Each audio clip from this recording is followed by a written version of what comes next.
we've been on the front page for a while. Daniel, hello. Hello. Great, we got Daniel Ingram on the line. Say hi.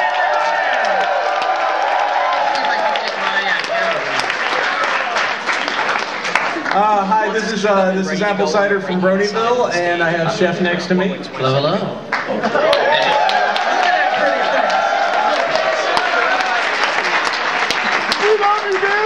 And would you like to introduce yourself, sir? Certainly. Oh, over there.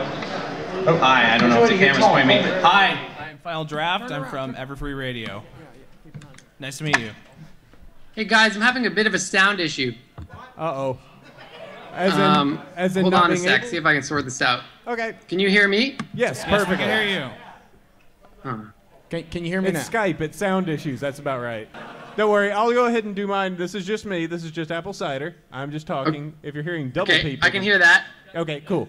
Now your turn, Chef. Okay, this is Chef Sandy of BroNYville. It's nice to talk to you. Hopefully you can hear me. I can hear you. Awesome.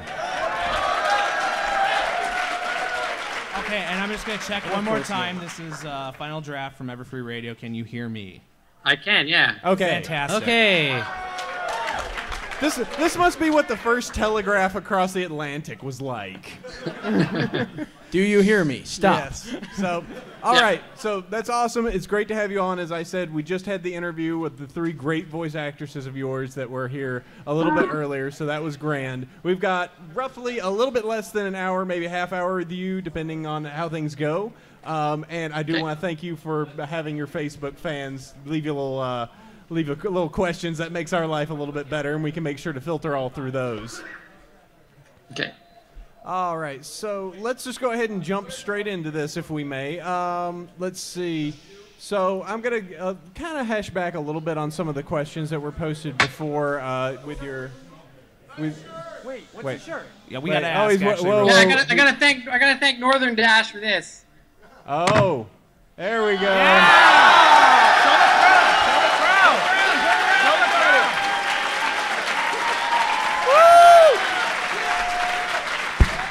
That's a good one.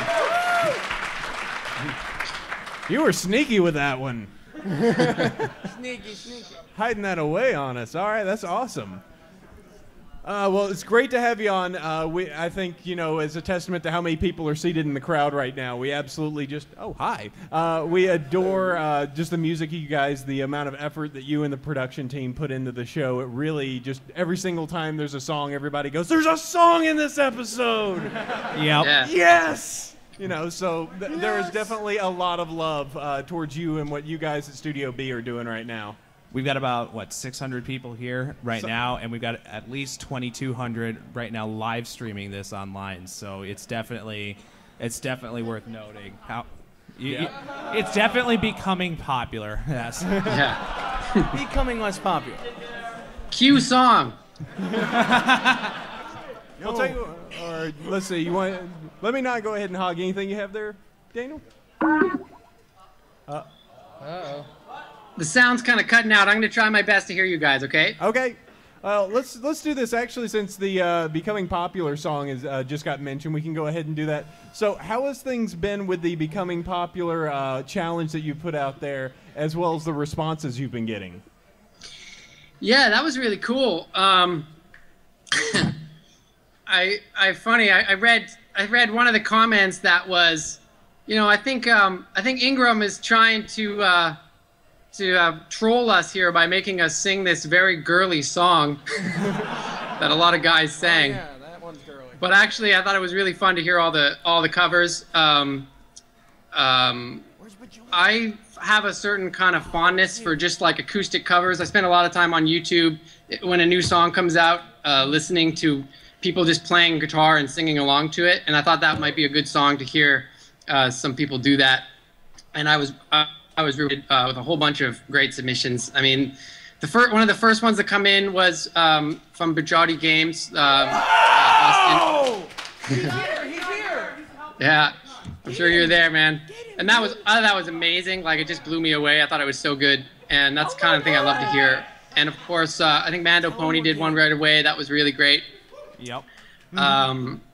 and a really nice job playing mandolin on that. Like, it's so cool for me to hear someone take a song like that and do that. And of course, there's been a ton of great remixes since as well. Oh, yeah. Yeah. It's a very remixable song. It's very good. Well, Mando couldn't be here today, but he did want me to say hi for him, so there you go. Sorry, I'm cutting out on me again. I think it's your microphone. Someone wiggle that microphone cable. Yeah, Yep. Actually, Mando, Acoustic, Brony, and Odyssey, Eurobeat Odyssey all wanted to say hello. They're in the chat right now. They wanted to say hi. So here's the man himself. Hold on, 1 second. Hey guys. Awesome. Good to see you guys. Mando writes some killer songs too. I gotta give you credit for some of those great songs you've been writing, man. Really good stuff. Okay, can you hear me through this? Yeah, I can hear a little bit there. Okay, can you hear me now? Yeah, that's better. Okay. Oh, okay. I'm Bajati. Hey, you. Okay, yeah. Yes. Thanks, Danny. Yeah. Good. Awesome. Yeah. Awesome. I love you all. All right. Well, oh yeah. All right. So let's go ahead and start moving forward on this. Thank you very much. And nice to have you on. Hopefully we can jump past a few of the little hurdles that we got here. So let's see. Actually, let's go through the Facebook page since you've got so many of your fans. Lots of good questions in there. Yeah, you've definitely loaded us up. Let's go ahead and start with just some of the basic. Just the intro questions that you probably always get, and then we can get into more little specific My Little Pony-esque stuff. So how'd you end up getting into this and doing the entire writing music for My Little Pony? I went to school for music, and then I came in, and it's funny, I needed to get a job, and I just kind of got lucky. The first guy that was looking for an apprentice was a local composer, and he'd done a ton of cartoons already. And so he brought me in, and I just helped program samples, and I helped him kind of get his gear going. And you learn a lot when you're working with somebody who's already in the business. And he'd done about 400 episodes of cartoons. And so over about 3 or 4 years period, I started to write a lot of music with him on those shows, and we started to pitch shows together. And then one day, I have this buddy, you know that movie District 9? Oh, yeah. Or that movie Contraband that just came out. The composer for that's a buddy of mine. And he said, hey, I keep getting these calls to do this animation, and it's not really my thing. I'm kind of doing these movies, but are you interested in demoing or auditioning? And I said, yeah, let's do it. And so they through his recommendation, they let me submit an audition, and that was for Martha Speaks. And I got the show, and that was kind of got me involved with DHX Media and Studio B, and everyone. You've got a few fans here, by the way. Just a couple, I think. And so and then of course when My Little Pony came around, I was already working with them on several other projects, and they just said, hey Daniel, why don't you audition? So I wrote a song. I wrote the Pinkie Pie laughter song, and that was the first, that was how it all started. Okay. I'll tell you what,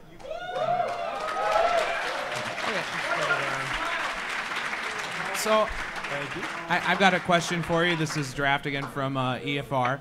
My question for you is this. You mentioned that you like some of the acoustic remixes that have been done of some of your work. Have you listened to any of the electronic ones? And if so, are there any that stand out to you? Yeah, for sure. I mean, there's so much good like dubstep and electro like remixes. In fact, those are some of the best. I'm trying to think of a few. You know that Wooden Toaster? He did that song, that original song. That is like... That is so good, that Beyond Her Garden song. And I know Mike the Microphone has done some amazing stuff there too. I think he remixed that song. So that's cool. I'm like, this season, especially in season 2, I'm hearing so much great electronic stuff. And I think one of my favorite remixes this year so far, I mean, there's so much, it's hard for me to really isolate a few, but I like what they did with the Find a Pet song. I think it was. Is that what was that? I think I even wrote it down. Electro Tank.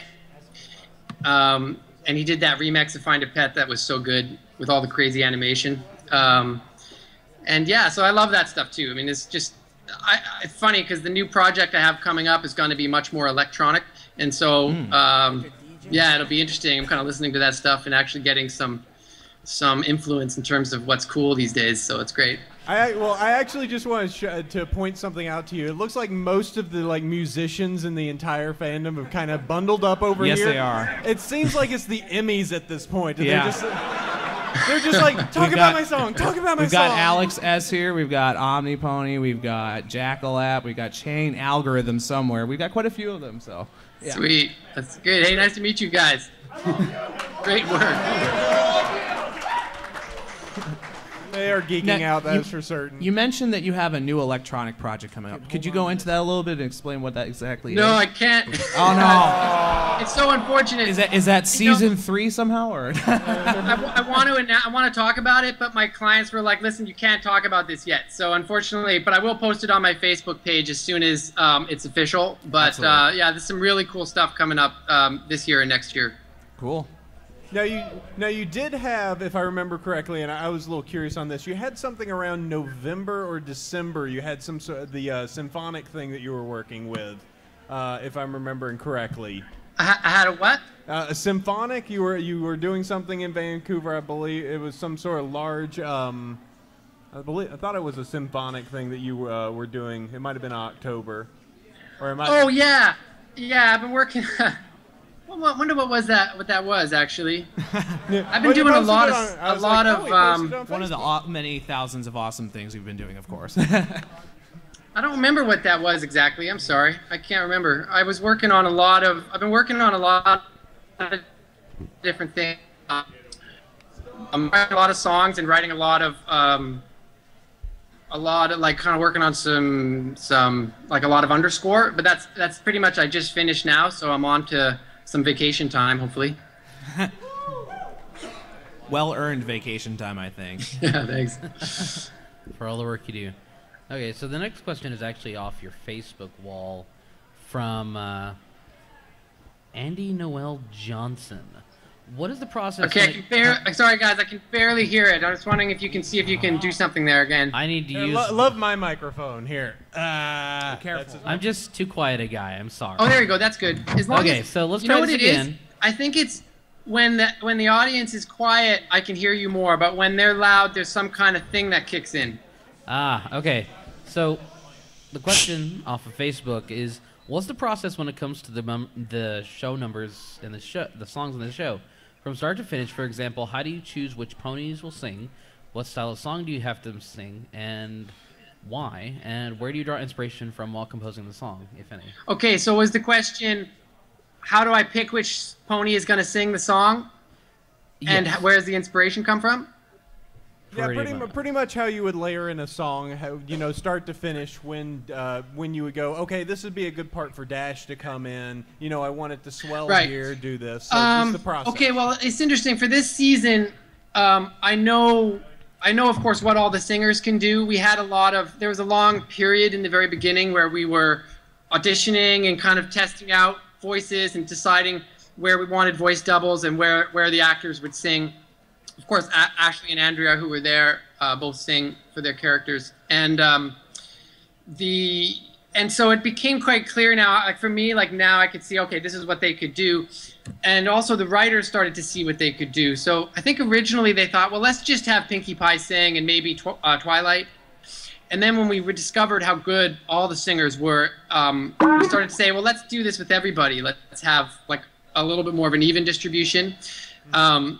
And now the writers, they write the script, and they're always looking for opportunities to put in a song, and they're sort of thinking like, oh, this is a spot, let's do it here, and they have a sense that they want to have a song every few episodes, I guess, and then they'll send me some lyrics, and usually those lyrics will already identify kind of who's singing, pretty much, and then my challenge is to read the script and find out like how to make their voices work, right? And in some cases, I'll rewrite the lyrics. In other cases, the lyrics I don't even touch. They're great the way they are. I've had a lot of songs recently where they just said, Daniel, why don't you just write the lyrics for this? It's fine. And So it kind of is like on a case by case basis. But I really want to hear I really want to hear all of them sing equally if I can, because I love the potential of Applejack, like what she can do, and the potential of like a Rainbow Dash song, and not just. I think in season 1 it was a little bit more featuring Pinkie Pie and Twilight, and I think we're trying to get away from that. Give everyone a shot now. So now, are you saying that there's a bit of an interaction between when they're preparing these episodes, when they're actually writing them? Do they come to you while they're writing the episode and say, hey, we're thinking about having a song here. Is this something you can do? Or is it more that they complete the script and then say, hey, here's where we need a song? I mean, yeah, that's it. I get a script, right? Like they'll finish a script and they'll say, okay, here's the script, here's the song, and we need it to be about 2 minutes to make, to cover this much time. And then I'll sit down with it and just kind of build it up. And if everything makes a lot of sense, then it flows very easily. If it needs some tweaking, we'll have a back and forth conversation. And I've been lucky. In most cases, what I'll do is I'll write on the piano. I'll write the song out, and I'll write the sheet music out, and I'll bring in the demo singer, and I usually use Shannon Chan Kent and or Rebecca Shoik, who played Pinkie Pie and Twilight respectively. And they're friends of mine. They'll come in and they'll sing the demos, and then we'll send that demo off to Hasbro, and they'll kind of hear the song in a very raw version, like just piano and singing. And then if they go, yeah, we love the song, then we'll go back and I have guys that I work with, and we'll start to produce the song. And the production on the song can take months. We add acoustic instruments first, like mandolins and guitars and synths and drums, and then we add orchestra on top of that. And then once we've built up this like big track, I'll go back into the studio months later with the official voice actors singing that song. So if it's everybody, then everyone's in. If it's a choir, we bring in a choir, and they will all sing finished track, which we then go send off to get mixed and mastered. So the whole process of putting a song together takes 3 or 4 months in some cases. It's quite amazing how long it takes. Have you ever found, and I don't know what kind of freedom you have with the material, I don't know if Hasbro just instantly owns it, but have you ever found that you've gone back and say after it's been broadcast, reworked a song or reworked some of the orchestration that you've done, just for fun if you have time? They've never worked. Mostly it's just been I write it and it's done. Like they've never given me any real. I don't get a lot of notes about it. It's really a really great relationship in that respect. They give me a lot of freedom. There have been, I think it's been like one case where I kind of wanted to, if I push it a little too far in one direction, we might reel it in a little, like say if it's a little too heavy or whatnot. But for the most case, once it's written, it's in their hands, and they can kind of, they control its future, basically. And that leads to kind of a neat point for me to kind of run off of, because we've had some definite things that have happened recently dealing with Hasbro and copyright and things of that nature that have kind of been fun. But what I kind of wanted to find out was, so you were able to release, for instance, the Hop, Skip, and Jump song, the one that you were Okay, hold on a sec. Sorry. Okay. I'm just can barely hear that, so I can speak louder. There we go. That's good. Yeah, get right in on the microphone. So, to go ahead and just kind of go on the basis with the copyright stuff, we've had some copyright fun recently in the community, and one thing I was kind of curious about is, so in some cases you've been able to get the permission from Hasbro for things like the Pinkie Hop, Skip, and Jump, the second or the first or second version of that to be released. In other cases, we know that there is a cleaned up version of the rock show scene that's out there. So what's the okay process on Hasbro where they say, okay, that's cool to go, or we're not feeling so much on that? I'm a little curious on my end. It's funny because I didn't really get the official permission to post those demos of the Pinkie Pie song. Oopsie. And so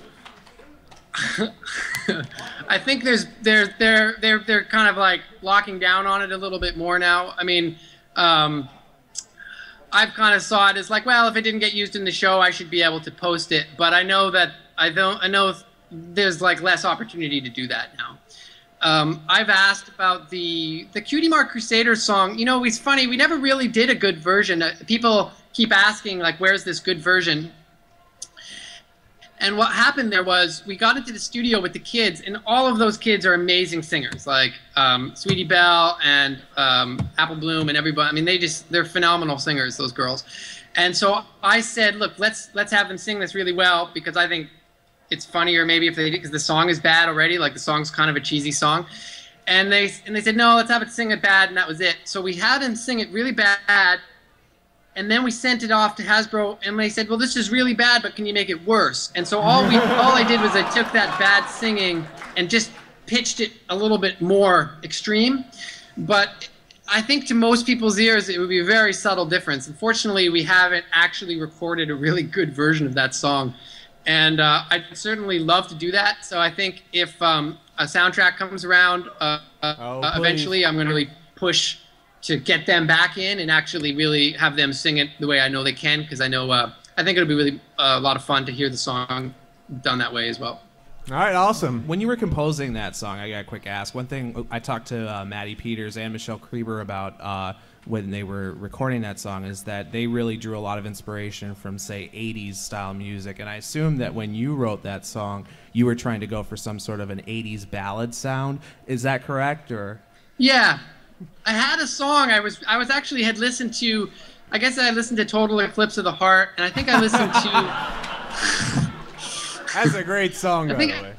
I listened to another track, and it's been about 3 years since I wrote that, so about at least over two now, because the songs get written about a year before you guys hear them, and there was another song I just can't remember right now, but yeah, I listened to a bunch of 80s music first and tried to use that as an inspiration.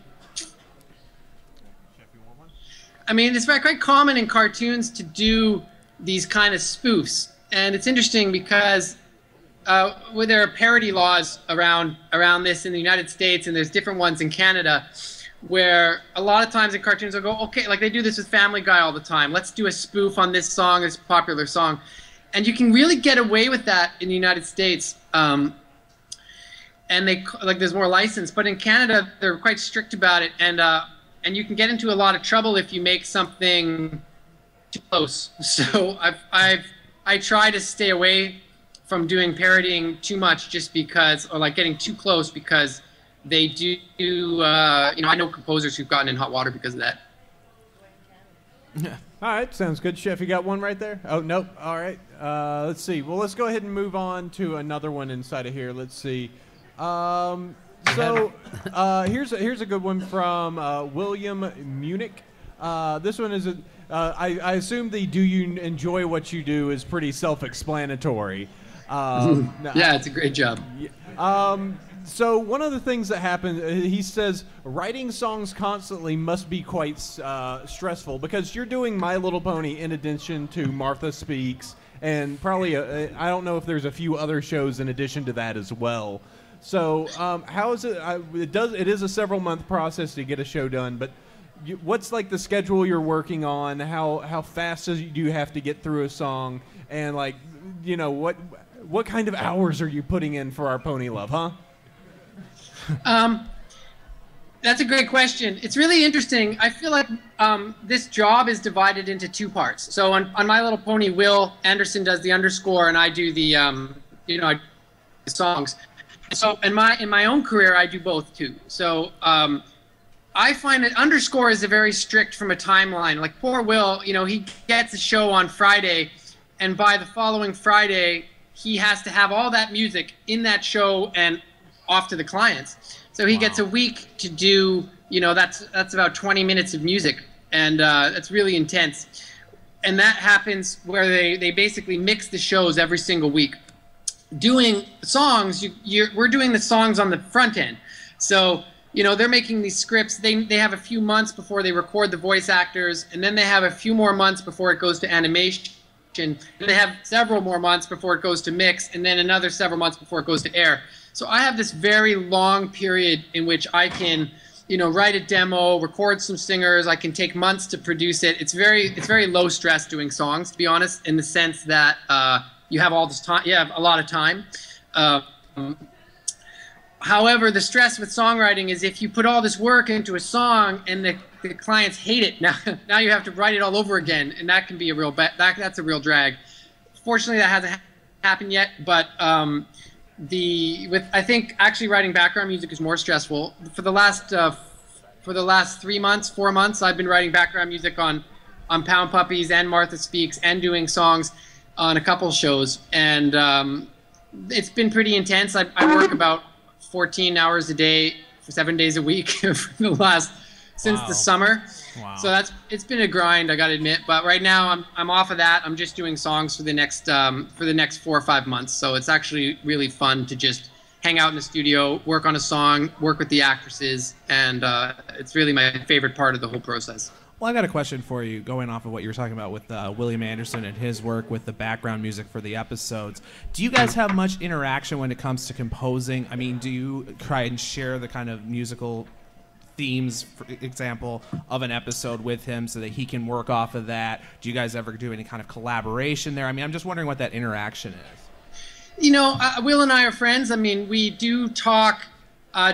We just talk as colleagues. But in regard to the show, we don't actually really confer very much. That's partly because songs get written a good 8 or 9 months before he does the underscore. So I just deliver it all to him when it's done, and he drops in for his job, and it's up to him if he's gonna decide to use those themes. Like I know with Winter Wrap Up, he kind of took the instrumental of that. They decided to use the instrumental again at the end of the episode. So those are decisions that are out of my hands, and I think it's great when they can incorporate themes from the songs. But I'm writing those songs so many months before the underscore that we don't really need to collaborate much on that stuff. Okay. Do you guys have another question? Yeah. Okay, I have a question over here. Hopefully you can hear me. Actually, this is from the audience. Was it difficult to get the music rights from Sunday in the Park with George for Art of the Dress, or was that covered under parody? We didn't get the music rights for that. It was different enough. It was different enough that we didn't think it was an infringement of the copyright. I mean, a lot of that song changes a lot from, it kind of, the lyricist sort of modeled that lyrical rhythm over that, and I kind of took the rhythm, but the actual melody and the chords are different, and so we would consider that like an homage. Yeah. And that's but not kinda, a ripoff. Yeah. And that's kind of similar to the Into the Woods, Into the Gala, some of the other some of the other ones. It's like a starting place. Like, okay, let's kind of start with something in this feel, but from a strictly musicological perspective, they're quite different. Oh, go ahead. Okay, well, I have a question for you as well. One thing I noticed and I know that you can't go too much into this, but one thing I noticed with Finding a Pet was that it had a more Disney-esque kind of feel to the song than some of the stuff we've been hearing, say, out of season 1. Is that a direction that the show is taking with the music, or is that just an isolated sort of thing? Yeah, I think it is. I think with Pony, we've realized that the musical theater style works really well, and it's really fun. We've been... The idea of doing a musical is always, from day one, has been on the table. Let's sort of experiment with this kind of style in Broadway. And there's not a lot of shows that have that potential. So we're really, I love that. But I think the interesting thing about this music in My Little Pony is that I think the main sound is that Broadway sound, but we also have, there's this leeway to do it, and so you hear the kind of acoustic and mandolin and synth sound is also in there, and sometimes even just doing a rock song. I mean, really the potential is there to do anything, and that might be the core that we start from. Well, and I kind of noticed that that song definitely had almost a Rodgers and Hammerstein kind of feel. Okay, you got to get right in on the mic. Sorry about that. Own it. I was going to say, I kind of noticed that song had a bit of a Rodgers and Hammerstein sort of sound to it, where they're narrating what they're doing through song as opposed to something like Winter Wrap Up where they're describing something. And I was just curious, you know, and I definitely have to give you credit there for that because it was a fun thing to see in the show. It's definitely something I don't think is going on in other shows right now.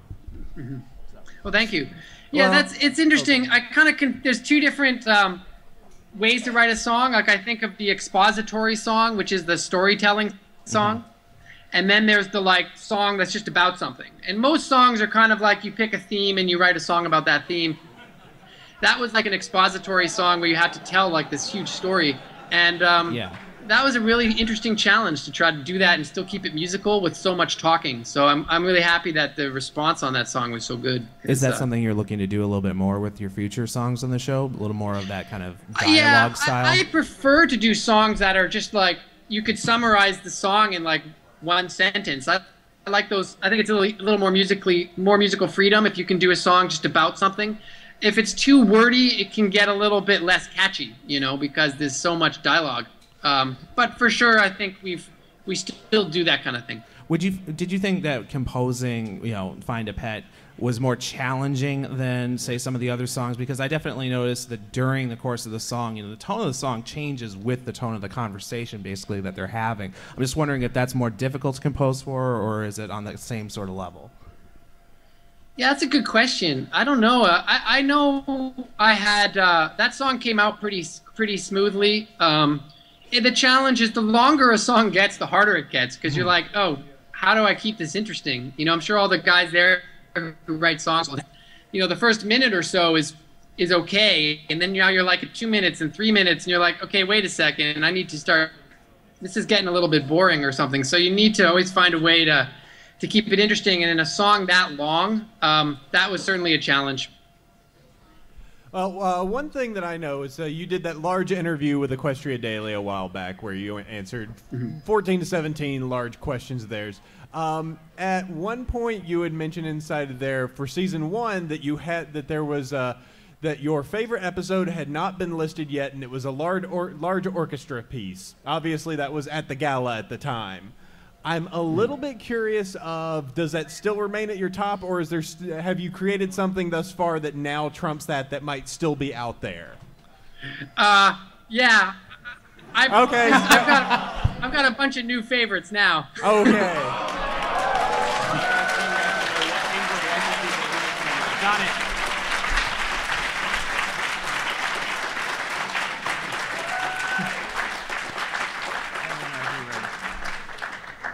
That's what I was wondering a little bit on that. It's just like, oh yeah, I love that, the gala song, and we all did too. But it was just one of the additional pieces of, I wonder if any of that's changed. I'm sure. I mean, I think we all can say that the season 2 stuff has been pretty remarkable. I mean, the Find a Pet song, I think everybody was just like,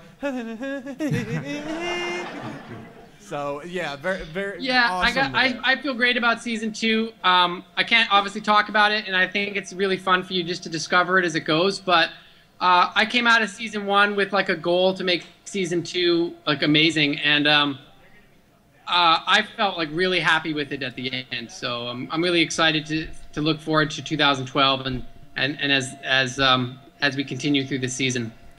Well, the IRC chat, where we've got about 400 plus people there, plus 2,000 people watching our live stream right now of this, want to know if there is a remix or some form of remix that you would like to see from the fandom. And I should warn you, like I've been warning everyone else, what you say will be done. You hold great power. That's a good question. It's an evil question, but it has to be asked.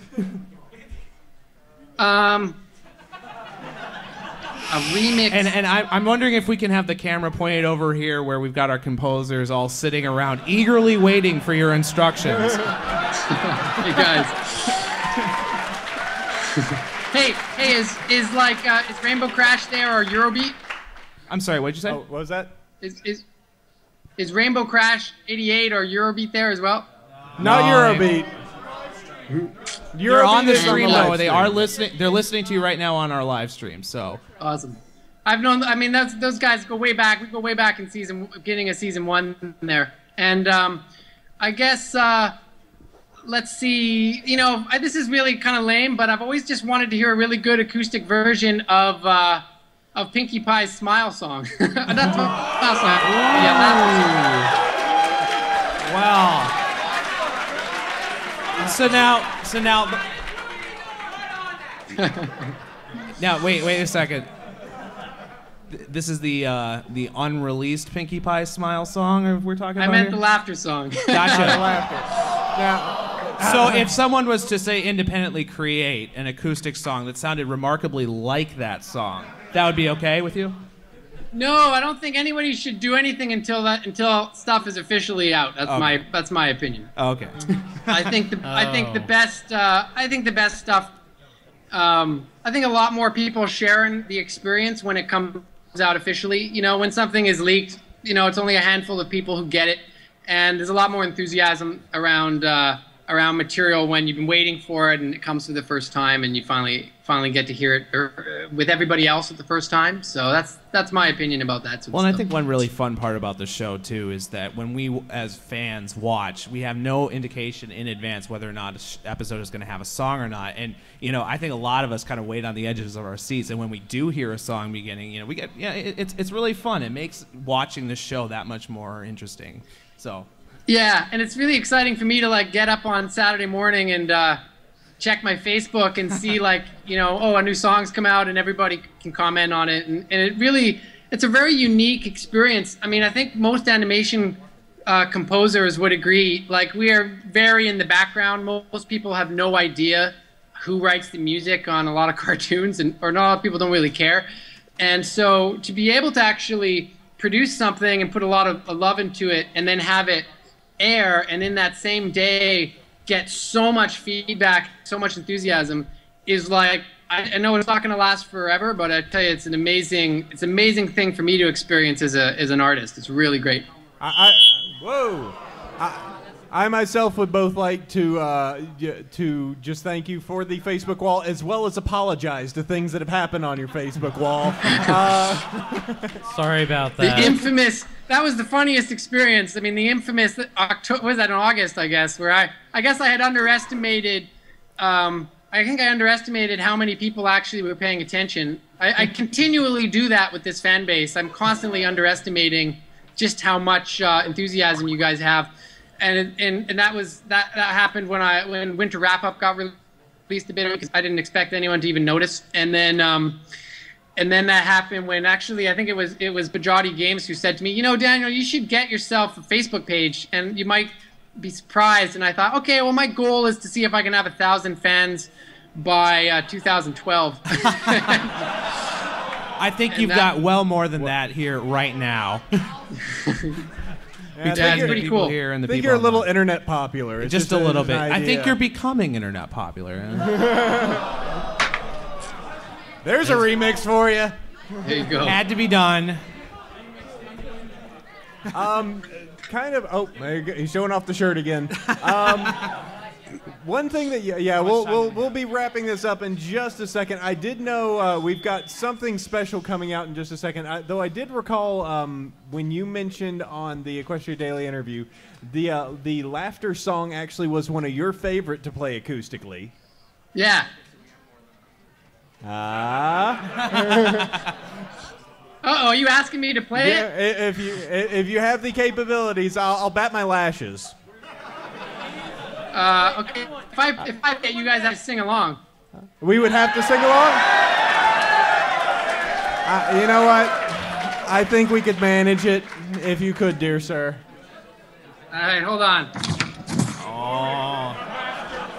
You are all very welcome. There we go. There we go.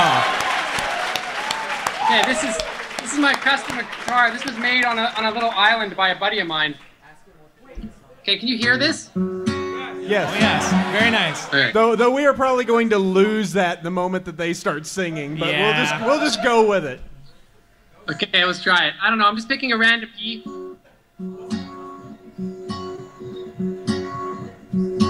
When I was a little.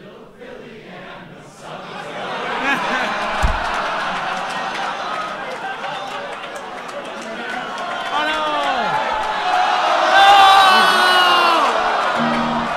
It could not contain it! My pillow, from what I thought I saw.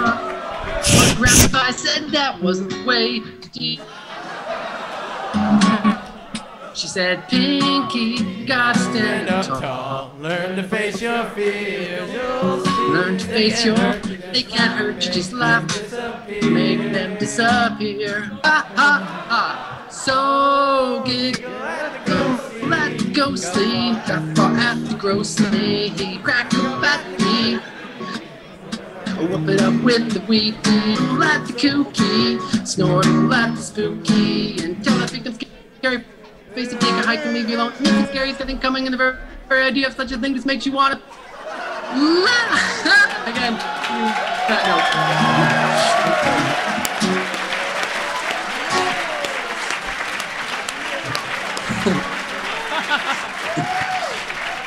Ladies and gentlemen, Daniel Ingram on guitar. It turned a little bit into giggle at the laggy, but it was fine. The internet could only handle so much awesome. Yes, thank you. Okay, so I think we have one last thing. We have some people that want to give you a present across the internet. And hopefully this will work. Do we have a quick question while they get settled? Here, have a quick question while everyone gets settled. Oh, you hold the pajama? Awesome. Awesome. I can hold it. I can hold it, guys. Oh, that's all right. Am I too tall? What is this? Okay. Oh my, yeah, sorry, people have to get up on the stage. I'm over here. Hey, so what's up? I'm a big fan. My name's Kez. I'm just starting to break into the Brony music scene. Ironically playing, don't step on the mandolin! The mandolin. All right, everybody calm. Sorry, people are all over this. People are all over the stage. Yeah, watch where you're stepping, guys. Okay, good. We've protected the instrument. Are y'all going to sing a song? I'm just gonna wait till everyone sits down because we have something very big and special in store for you. But yes, I'm Kez, the guy with this Skype account, and I just wanted to ask. I really love music. It's been a passion my whole life. My father's very musical. He's in a band. Yeah, I'm in a band with this guy here, Detonator. And I really just wanted to ask about. I get this thing because I'm constantly working on computer engineering prospects and a lot of computer science, and it just drives me crazy. And sometimes at like 4 a.m. in the morning, I just get this like thing, I call it rhythmic or lyrical haunting. Have you ever gotten that at odd hours in the morning? Where the idea just comes to you? What's your inspiration like because you're given subject matter? I keep my iPhone on me at all times in bed, because it has that little voice record thing on it. And I'll wake up and I'll just start singing stuff into it on the voice memo thing, and wake up the next day and be like, oh yeah. In fact, that's how I write most of the songs. I tend to just sing them and play guitar into my phone, and it's funny. It hits you at the oddest times. And it just comes out. All right, just one more quick question. What is it? I've been hypothesizing something recently. I subscribe to this theory when it comes to bronyism and music called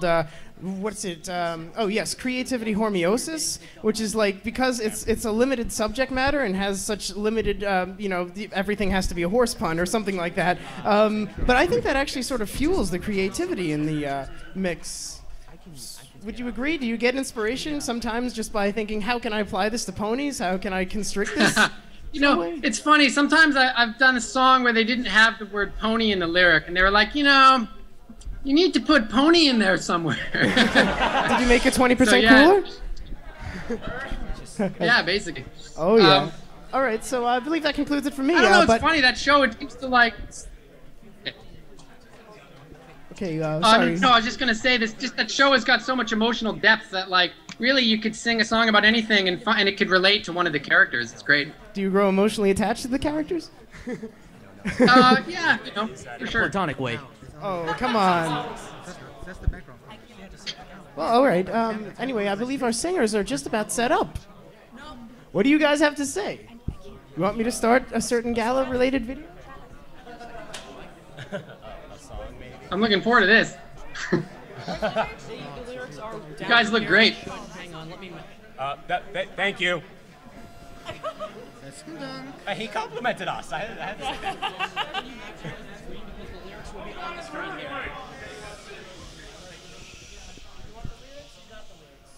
Yeah, just maximize the screen. Now you'll all have to be very, very quiet so we don't lose him.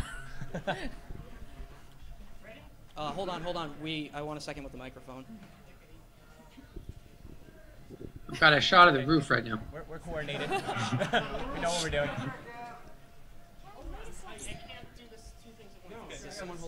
Someone take them. We're coordinated. Oh. Hi. Hi. Oh, that's awkward. Why are we looking at my ugly mug? Daniel, my name is Travis. I've decided that I'd like to put together a presentation for you to show you how much you mean to this community. This show wouldn't be what it is today. The show wouldn't be what it is today without your musical influence, and every single one of us appreciates it. So I've put together 10 singers who would like to do a live rendition of one of your favorite songs. I'd like to give them a second to introduce themselves, if that's all right. Oh, okay. Hi, I'm Free, and I'm going to be singing as Pinky. I'm Meradia, and I'm going to be singing as Applejack. I'm Mark. I'm just a bass.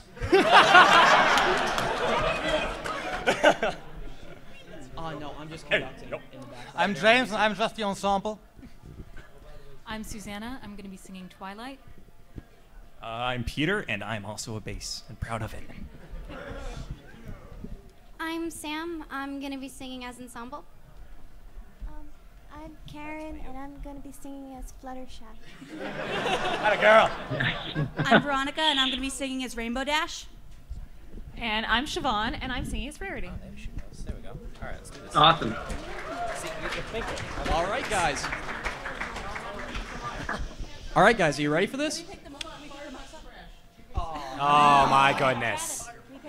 Yeah, you can pick up the mics. Just make sure everyone can get. We're doing this a cappella.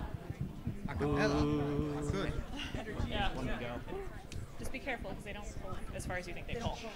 Let me know when we're good to go. Yep. Yay. Okay, no, sit. We do know what we're doing. It's okay. We're all good. We practiced and everything. Technical difficulties. I'm going to pass it before we start. I'm just conducting. To make ourselves less awkward?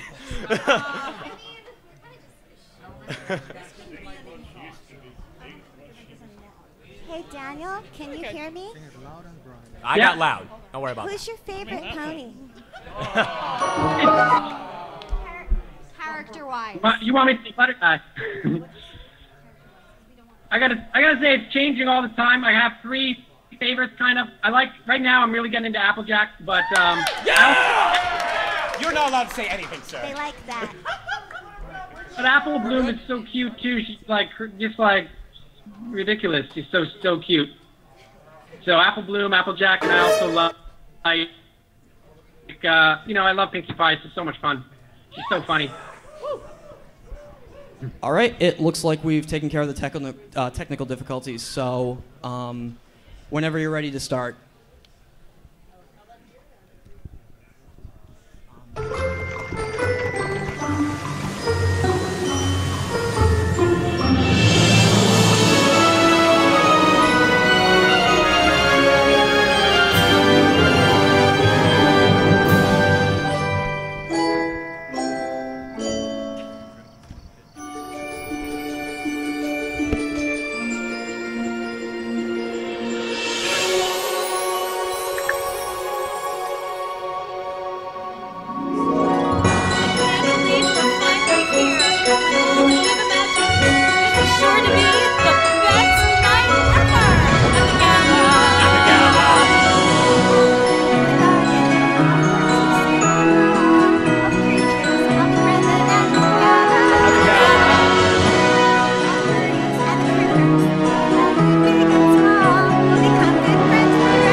They will buy them. Apples, apples, sweet. Give me some. And I'll earn a lot of money for the apple family. All our dreams and our hopes from now until hereafter, all that we've been wishing for will happen at the gala, at the gala.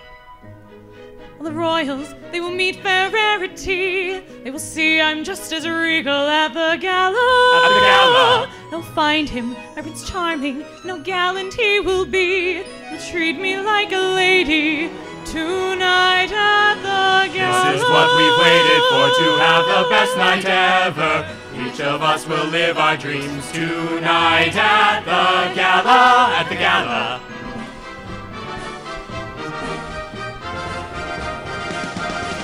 Been dreaming, I've been waiting to fly with those brave ponies. The Wonderbolts, their daring tricks, spinning round and having kicks. Perform for crowds of thousands, they'll shower us with diamonds. The Wonderbolts will see me right here at the gala. All we drink our happy ever after. Finally we'll all come true right here at the grand gala, at the gala. But the one thing it was missing was a pony named Pinky. For I am the best at parties, all the ponies will agree.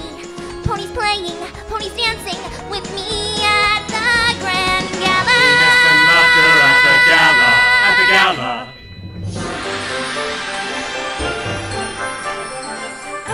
At the gala, with the princess, where I'm going to be. She will be. We will talk all about magic and what I've learned and seen. She will see. And it's going to be so special as she takes time just for me. This will be the best night ever. Into the gala we must go. We're ready now, we're all aglow. Into the gala, let's go in and have the best night ever. Into the gala, now's the time. We're ready and we look divine. Into the gala. Into the gala. Sound some apples. Into the gala. Find my prince. My prince is a Wonderbolt to find. Into the gala. Into the gala. And we'll have the best night ever.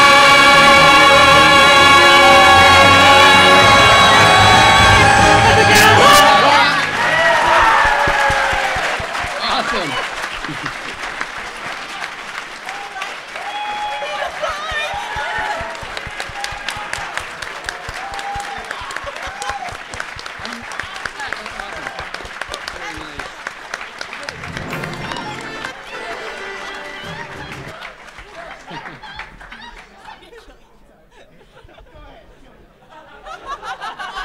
Good job, guys. Do we break them?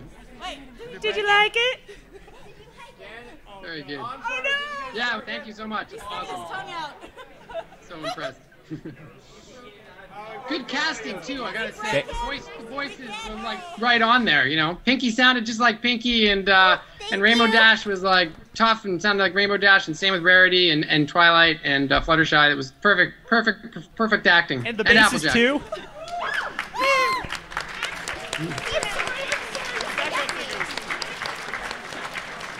He liked us. So has this been the best con ever? Have you guys having a great time?